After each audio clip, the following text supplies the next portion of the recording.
Après plusieurs enseignements, nous avons vu les fêtes de l'Éternel par la grâce du Seigneur. Et la dernière fois où j'ai pris la parole par la grâce de Dieu, on a terminé ce qui concernait la fête des tabernacles. Amen. Donc ce que nous avons étudié dans le livre de Lévitique 23, du verset 1 au verset 44 comme texte de base. Et on a étudié la fête de la Pâque, on a étudié la fête des pains sans levain, la fête des prémices, la fête de la moisson, la fête des trompettes, la fête des expiations et la fête des tabernacles. Amen. Donc, on va faire un récapitulatif rapide de tout ce que cela représente, de tout ce que Dieu a pensé en instituant ces fêtes-là. Et puis, on va conclure par la grâce de Dieu. Amen. Que Dieu nous bénisse. Amen. À la fin, si on a le temps, on va prendre quelques questions pour pouvoir essayer de répondre à certaines préoccupations qui n'ont pas pu être évoquées pendant les différentes prédications. Amen. Donc, on a commencé avec la Pâque et on a dit que la Pâque, c'est une alliance que Dieu a conclue avec son peuple. La Pâque, c'est l'alliance que Dieu conclut avec toi. Et ça se fait par le sacrifice qu'il a accompli à la croix. Amen. C'est ça, la Pâque. Une alliance.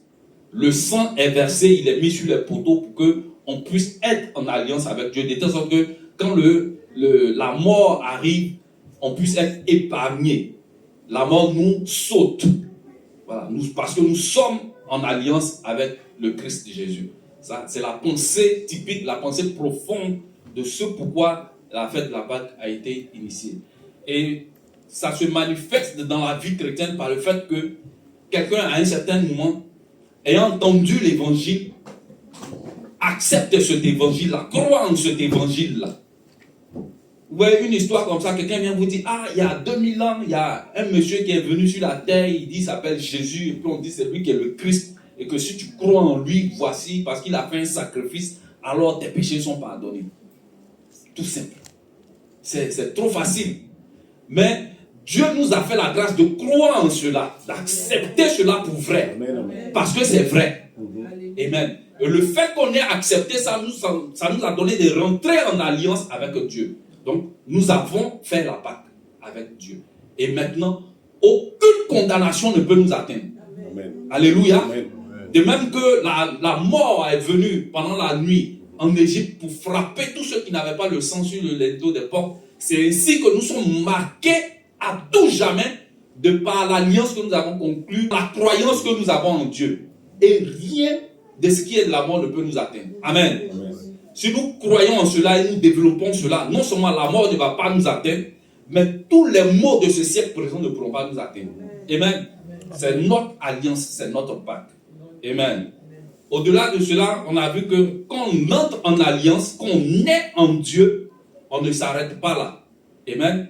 Il faut manger. De même qu'on a vu le bébé qui est derrière là-bas, quand il est né, il faut qu'elle mange pour croire. C'est ainsi que dans la naissance en Dieu, après que nous soyons nés, il faut qu'on puisse maintenant manger ce qui concerne la nourriture de Dieu. Et notre nourriture, c'est la parole de Dieu. Amen. Amen. Comme le groupe musical l'a chanté, c'est la parole de Dieu. C'est ça qui est notre nourriture. Amen. Et ça a été typifié par la fête des pains sans levain. Ok? On l'a développé ici en long large. Et le pain sans levain, c'est croire en la révélation typique et pure de la parole de Dieu. Sans addition, sans modification, sans religion humaine. Donc le fait qu'on arrive à croire à cette parole révélée de Dieu là, nous sommes ainsi en train de fêter la fête des pains sans levain. Amen. Parce que le pain sans levain, c'est la révélation de la parole de Dieu sans modification, sans addition humaine, sans tromperie, sans perfidie, sans gain déshonnête. Amen. Donc, quand nous recherchons et quand nous acceptons la révélation de la parole de Dieu, nous sommes en train de fêter la fête des pains sans levain. Amen. Et c'est à nous qui écoutons de discerner tout ce qui est dit.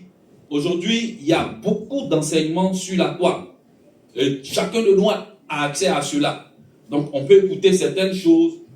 C'est à nous de discerner ce que nous écoutons. C'est à nous de savoir que ça vient de Dieu. Et ça, ce n'est pas de Dieu. En vue de nous nourrir de cela. Parce que ce que nous entendons, ce que nous voyons, ce que nous acceptons, c'est ce qui nous fait. Et donc, si nous acceptons des paroles, des prédications qui sont frélatées, ça va finir par nous nuire. Donc, le fait de discerner l'authenticité de la prédication et de la parole qui est donnée, c'est la fête des pains sans levain. Et le fait de faire cela va finir par produire quelque chose en nous. Amen. Parce que quand on mange là, on grandit. Ça, c'est automatique. Amen. Et donc, mangeant la parole de Dieu, on va finir par avoir les prémices de ce qu'on mange en nous. La fête des prémices. Donc, le chrétien va se voir en lui-même développer une attitude, un caractère qu'il n'avait pas auparavant. Ah, comme Dagoura le dit, mais avant j'étais colérique, mais maintenant là, je ne suis plus colérique. Il a découvert qu'il n'est plus colérique parce qu'il a mangé les pains sans levain. Amen. Donc les prémices de la vie de Dieu ont commencé à se manifester en lui et chacun de nous a eu une expérience comme ça, similaire, où ce qui était avant de la nature adamique a commencé à disparaître parce qu'il y a eu une approche véritable, sincère vis-à-vis de Dieu. Amen. Donc c'est ça les prémices. Et on va voir en nous les qualités de Dieu qui commencent à germer. Amen. Ça, ce sont les prémices dans l'individu. Mais dans l'assemblée aussi, il y a des personnes qui vont sortir la tête pour être des prémices. C'est-à-dire des gens qui vont, à cause de leur assiduité à pouvoir se nourrir de la parole de Dieu, vont émerger par rapport aux autres.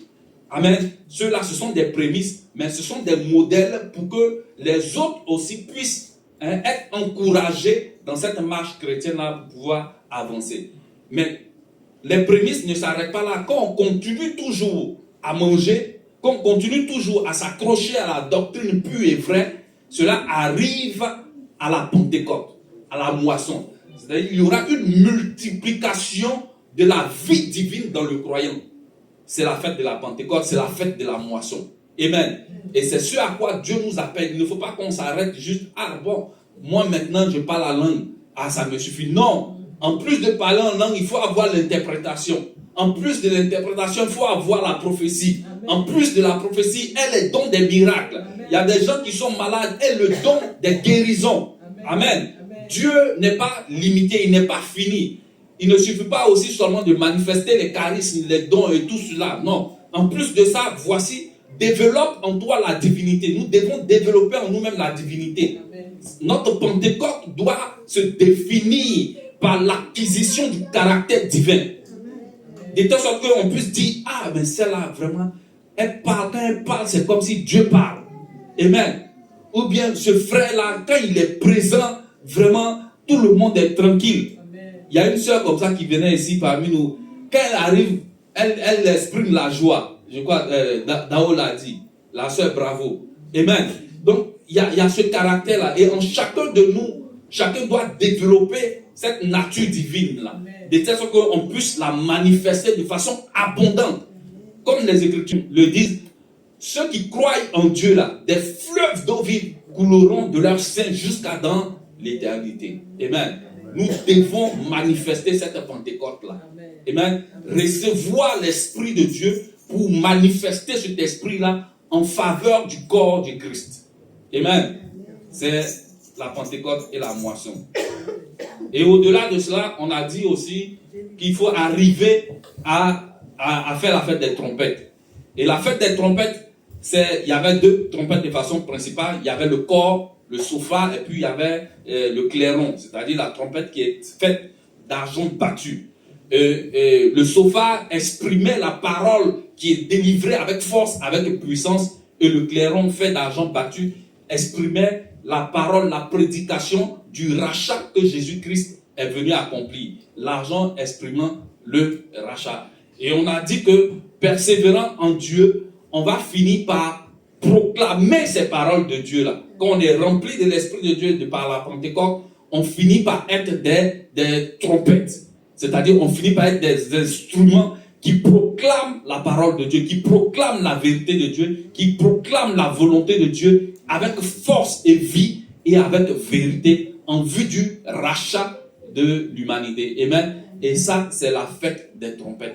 Nous devons être des trompettes qui proclament, des trompettes qui annoncent la vérité, qui annoncent la vie, qui annonce le bonheur, qui annonce la délivrance. Amen. Et nous devons être aussi attentifs aux trompettes qui sonnent.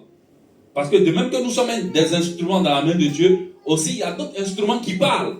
Donc il faut être attentif à ces instruments-là que Dieu utilise pour pouvoir nous parler. Et au-delà de cela, il y a des trompettes que Dieu amène de façon, dans l'âge, de façon, par rapport aux âges de l'Église, ou bien aux âges de l'humanité.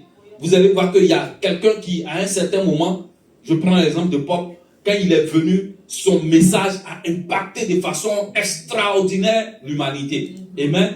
Et ainsi, il y a des hommes qui, vraiment, lorsqu'ils prennent la parole, lorsqu'ils exercent leur ministère, ce ministère-là impacte sur plusieurs siècles, vraiment, l'humanité. Et ça, ce sont des trompettes, vraiment des âges. Nous devons être attentifs à cela aussi. Amen. Et ça, c'est la fête des trompettes. Amen. Et après cette fête des trompettes, là, on a dit qu'il faut qu'on puisse fêter aussi la fête des expiations. La vie chrétienne ne s'arrête pas. Ça continue. Amen.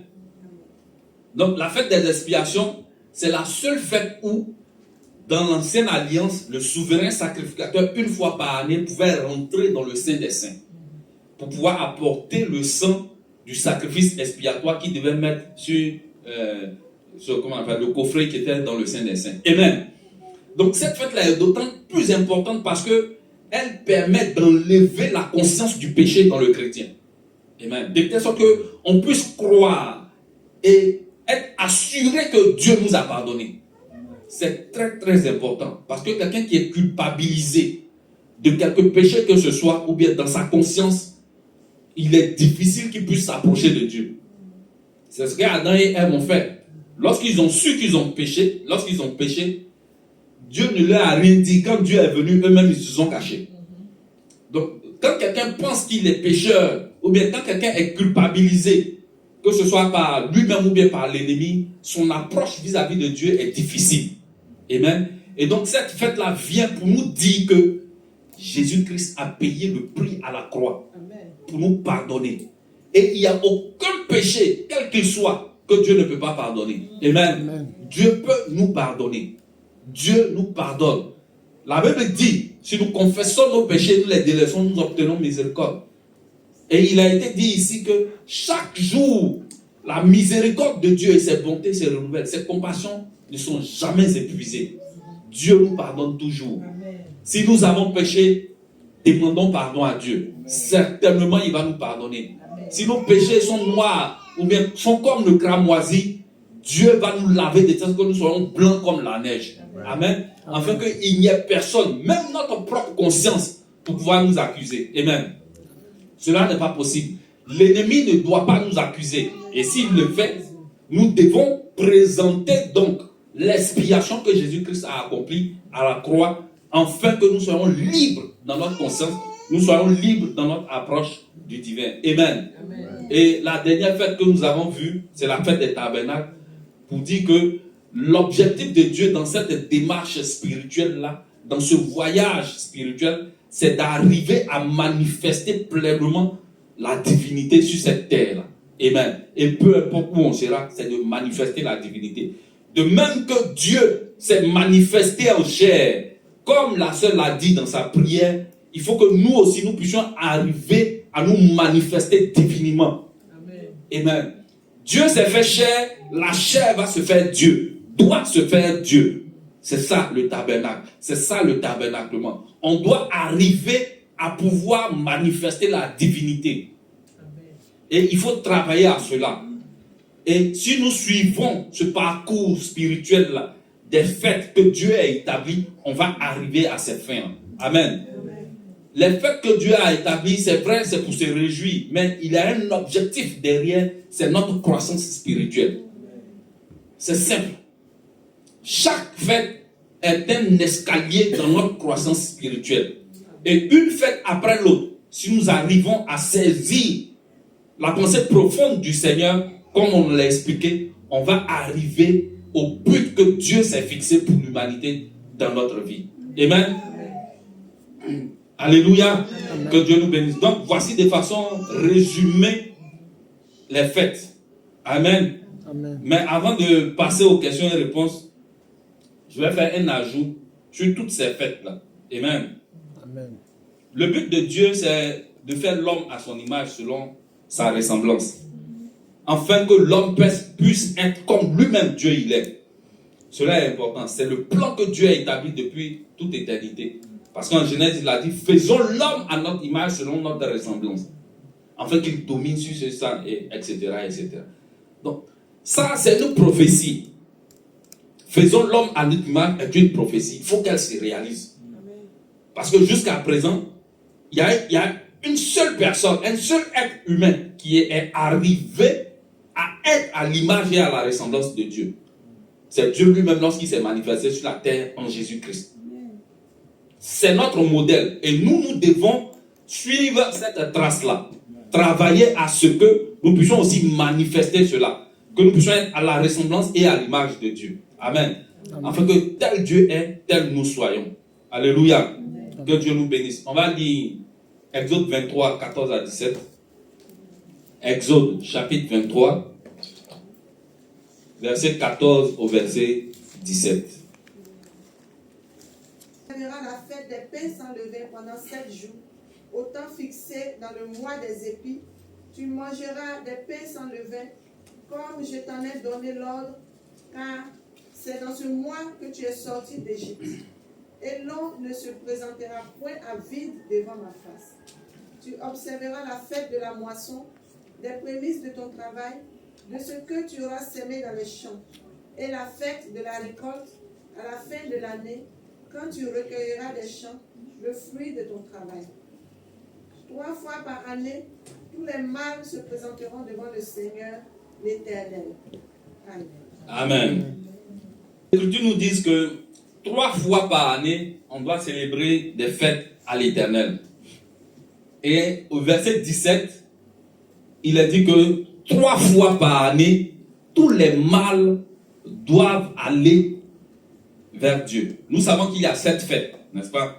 Mais ici, ces 7 fêtes-là se résument en 3 fois.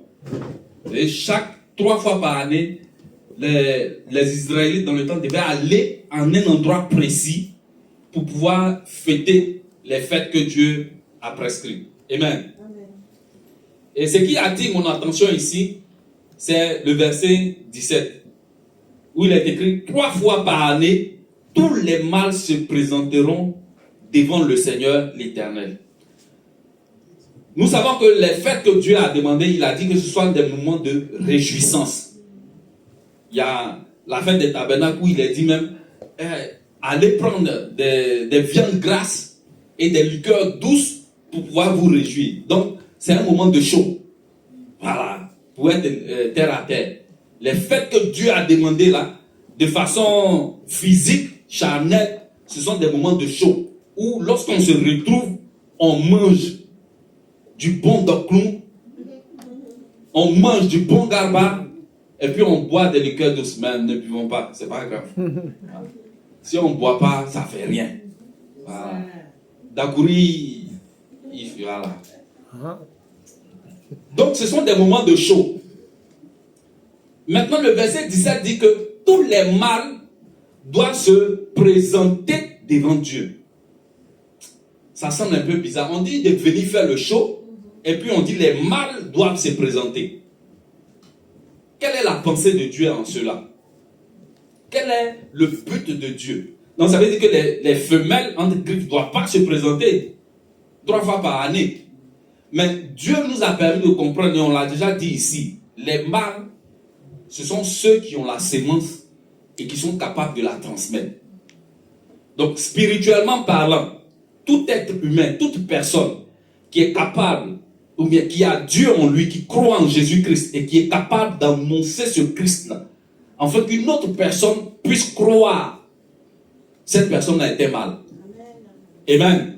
Amen. Donc s'il y a une sœur parmi nous qui, poussée par le Saint-Esprit, prêche l'évangile, l'évangile de Dieu est une sémence, est une parole sémée. Et si cette sémence-là trouve de la bonne terre en celui qui écoute, et que cette personne qui écoute là, accepte le Seigneur, croit au Seigneur, alors la sœur a agi en mal. C'est-à-dire, elle a ensémencé quelqu'un pour que cette personne-là ait la vie. Amen. Donc, elle était mal. Amen. J'espère qu'on a compris. Ça passe. Maintenant, 3 fois par année, les mâles doivent se présenter. On n'a pas dit que les mâles doivent venir faire le show. Non. Toutes les fêtes, lorsqu'on vient à ces fêtes-là, il y a 2 groupes. Il y a un groupe qui se réjouit et puis il y a un groupe qui se présente. Amen. Marie Constance, je répète. Toutes les fêtes que Dieu a prescrites, qu'on a vues là, il y a 2 groupes. Il y a un groupe qui vient pour se réjouir selon ce qui est écrit. Parce que c'est ça. Il a dit, il faut que vous vous réjouissez. Il faut que vous mangiez. Il faut que vous soyez contents. C'est ça. Maintenant ici, le verset 17 d'Exode 23 dit que les mâles doivent venir mais se présenter. Amen. Ça fait 2 groupes. Un groupe qui vient pour se réjouir parce que Dieu a béni, et c'est ce que Dieu a recommandé. Il faut se réjouir quand Dieu nous bénit. Il faut être heureux quand Dieu nous bénit. Amen. Il faut se réjouir quand Dieu nous bénit. Et puis il y a un autre groupe qui vient à la fête, mais au lieu de se réjouir, ou bien en plus de se réjouir, ils se présentent en tant que mâle. Ils viennent et puis ils disent, Seigneur, me voici. Ils se présentent. N'oublions pas que la fête, comme on l'a défini de façon spirituelle, c'est une réunion de personnes qui, en un endroit donné, en un temps précis, se rassemblent pour pouvoir rencontrer le divin. Et quand on rencontre le divin, c'est recevoir de ce divin-là. Se photocopier selon celui qu'on vient rencontrer. Nous sommes réunis ici en cette salle, ce n'est pas pour les beaux yeux de quelqu'un. Amen. Permettez que je le dise. Mais nous sommes venus là pour connaître Dieu. Amen. Et donc, dans cette démarche divine-là, quand on s'approche de Dieu, on est en train de fêter. Donc, l'approche que chacun de nous a peut être une approche de Pâques, de pain sans levain, de prémices, de moisson, de trompette, d'expiation, de quoi encore? Des tabernacles. Yeah. Donc, l'approche que nous avons, chaque fois que nous nous réunissons ici, définit la fête que nous fêtons. Et lorsqu'on vient pour se réjouir, c'est une fête qu'on fête. Et c'est normal. Mais lorsque aussi on vient pour se présenter, c'est la fête aussi qu'on fête. Et ça, c'est meilleur. La présentation, alors qu'est-ce que c'est? Quand tu viens et puis tu dis, me voici Seigneur, tu te présentes à Dieu. Amen. J'explique encore pour dire, quand la fête est annoncée, si on prend la fête des tabernacles et qu'elle est décrite et qu'on sait c'est quoi la fête des tabernacles, et par rapport à cette présentation, par rapport à cette prédication-là, à cette démonstration-là, tu viens te présenter, tu t'évalues par rapport à la fête. Si c'est les tabernacles, tu regardes en toi-même pour pouvoir dire à Dieu par rapport à ce que j'ai vu en toi, par rapport à ce que j'ai entendu de toi, voici ce que je suis. Tu te présentes ainsi à Dieu. Voici comment je suis. Voici où je suis arrivé. Voici mes limitations. Voici ce que je suis, ô Père. Par rapport à ce que toi tu es, ou bien par rapport à ce que tu dis, je me présente à toi tel que je suis. Voici où je suis arrivé. Je suis là, je suis ceci, je suis cela. Tu te présentes ainsi à Dieu. Donc, dans l'approche festive, ceux qui se réjouissent de ce que Dieu a fait pour eux, de ce que Dieu est pour eux, de ce que Dieu va faire pour eux, de ce que Dieu les a bénis, et c'est normal. Et c'est ce qui doit se faire. Mais il y a un autre groupe qui, en plus de se réjouir, ou bien au-delà de se réjouir, se présente à Dieu pour dire, le but que tu veux atteindre là, voici où moi je suis. Et ce que tu as dit là, par rapport à cela, quand je me regarde, voici le niveau que j'ai atteint. Oh Dieu, aide-moi à être comme toi.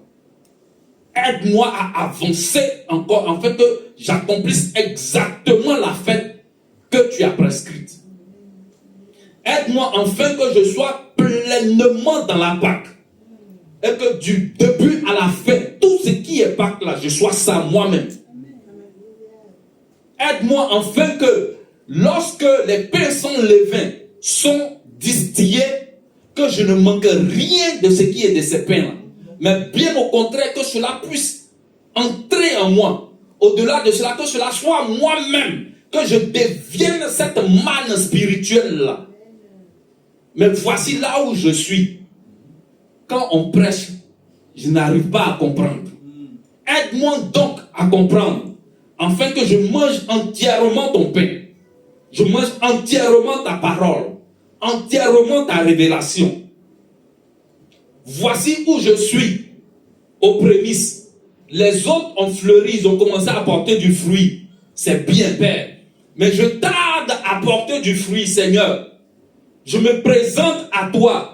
J'ai des limitations. Voici mes limitations. Voici ma présentation. Aide-moi à pouvoir porter donc ce fruit-là.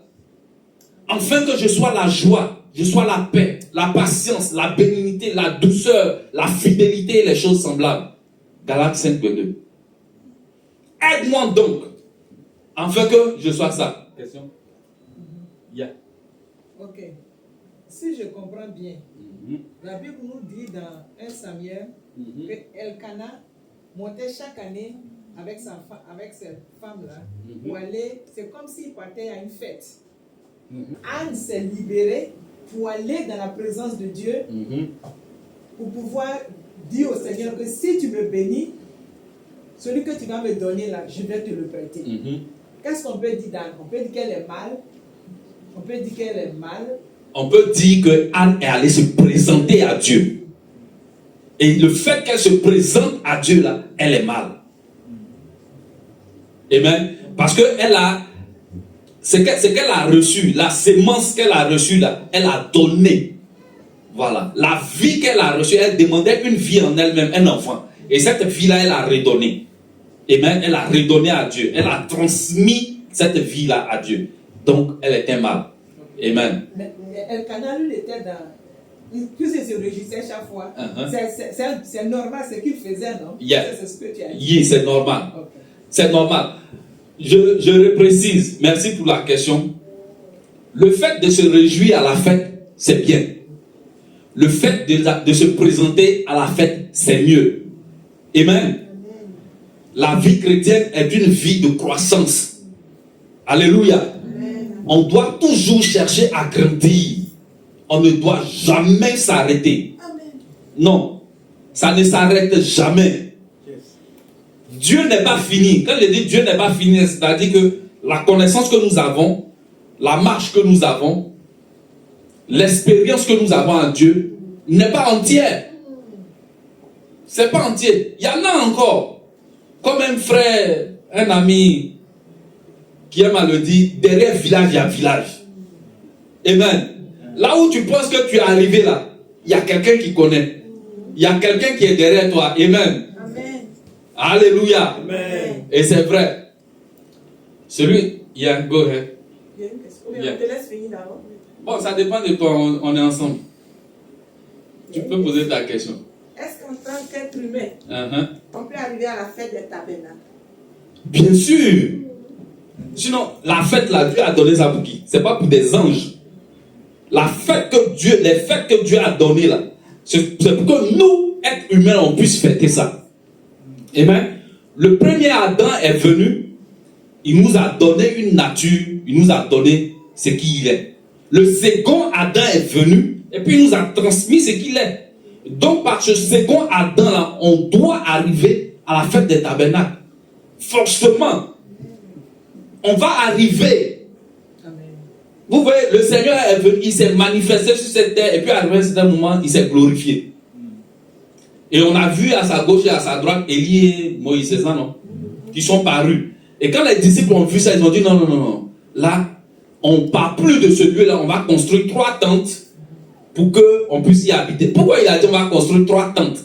Parce que la tente que Élie, Moïse et le Seigneur portaient là, c'était des tentes tabernaclées.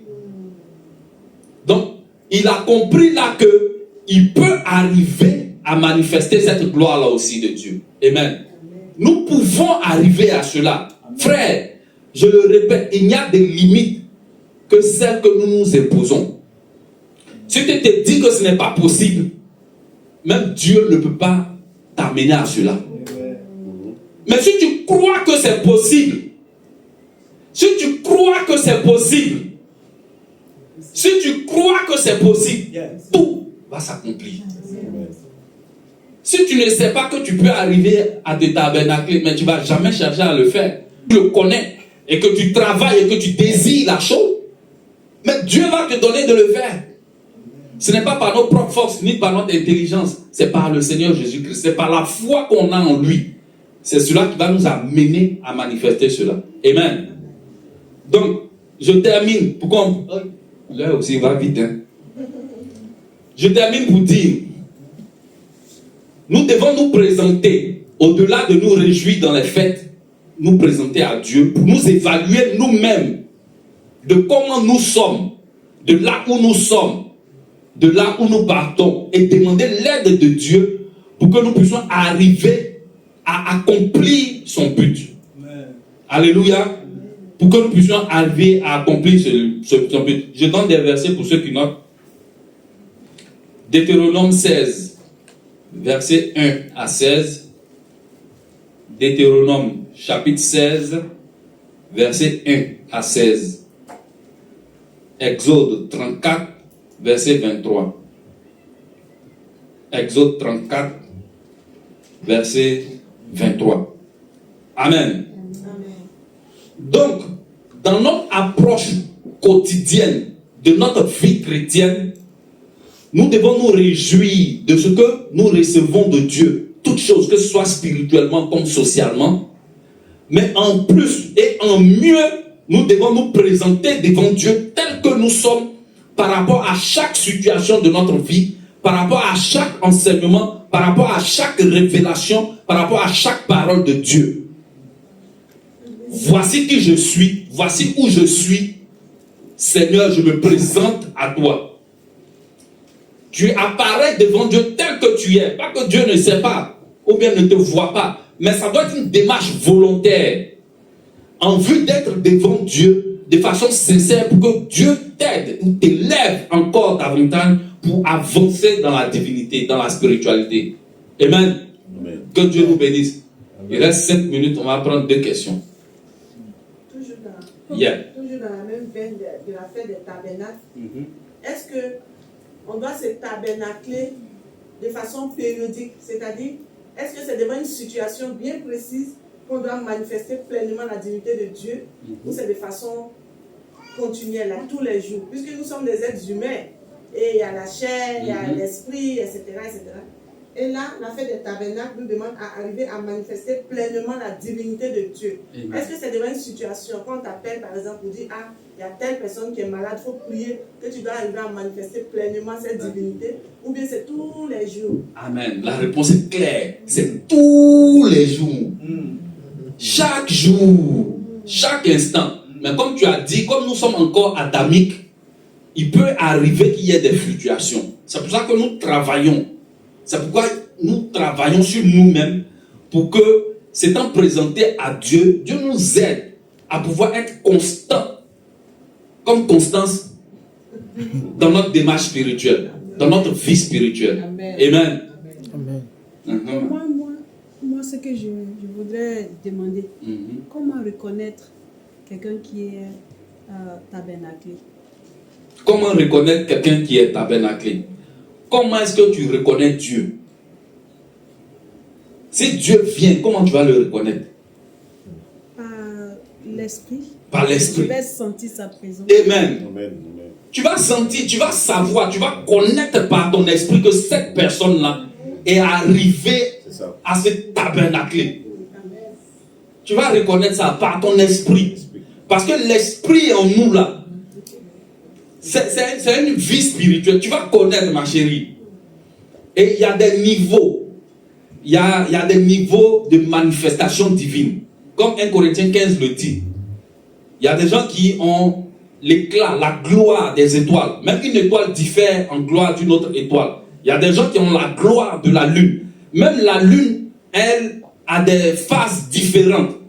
Donc, il y a des gens qui peuvent avoir la gloire de la pleine lune pendant que d'autres ont la gloire des croissants de lune. Ok? Et il y a des gens qui ont la gloire du soleil. Amen. Notre soleil, là, c'est Jésus-Christ. Amen. Et donc, quand quelqu'un a en lui la plénitude de la divinité, certainement on va le voir. Certainement on va le savoir. Certainement on va le connaître. Amen. Bon, je ne vais pas dire ça. Amen. Que Dieu nous bénisse. On va finir par la connaissance spirituelle, par le discernement, à savoir qui est qui. Il faut qu'on ait le discernement. C'est important que nous puissions avoir le discernement des esprits. 1 Jean 4 ou bien 3, je ne sais plus. Mais le fait d'avoir le discernement des esprits nous permet de reconnaître l'authenticité de toute chose spirituelle. C'est très très important. Je me souviens qu'au début, j'ai prié pour que j'ai ça. Et j'ai béni le Seigneur. Il faut que chacun de nous ait le discernement. Tu viens, tu fais quelque chose. Tu prêches, tu prophétises, tu parles en langue. Tu fais tout ce que tu veux. Je discerne spirituellement ce que tu es en train de faire. Si c'est de Dieu, je donne la main d'association. Si ce n'est pas de Dieu, je reste tranquille dans mon coin. Si quelqu'un se tabernacle par le discernement, par le Saint-Esprit, tu vas savoir que la personne a fait quelque chose ou bien est quelque chose. Amen. Amen. Yes. Est-ce que quelqu'un qui n'est pas baptisé peut fêter la Pâque? Baptisé de quoi? En Jésus. Baptisé d'eau? Baptisé d'eau, d'esprit. Tu viens à l'église mais tu n'es pas encore baptisé. Est-ce que tu peux fêter la Pâque? Bien sûr. En fait, quand tu dis baptisé, c'est confus en moi. Parce que il y a beaucoup de baptêmes que... Bon, donc je prends le baptême d'eau. C'est-à-dire quelqu'un à qui on prêche l'évangile et qui croit et qu'on n'a pas encore plongé dans l'eau. Est-ce qu'il peut fêter la fête de Pâques? Oui, c'est parce qu'il fête la fête de Pâques qu'on le baptise d'eau. Amen. Pour être baptisé d'eau, il faut d'abord fêter la Pâque. Fêter la Pâque veut dire rentrer en alliance avec Jésus-Christ. Croire en Christ. Lorsque tu crois en Christ, alors on te baptise d'eau pour que visiblement, ça témoigne que moi, j'ai cru en Christ. Donc, il n'y a pas de problème. Amen. Claudine, ta question? Pourquoi tu n'as pas de question? Tu es béni, maman. Alléluia. Amen. Il n'y a plus de questions? Oh. Que Dieu nous bénisse. Amen, amen, amen. Que vraiment Dieu nous bénisse. Amen. Et qu'à lui soit toute la gloire. Amen, amen. Amen. Amen.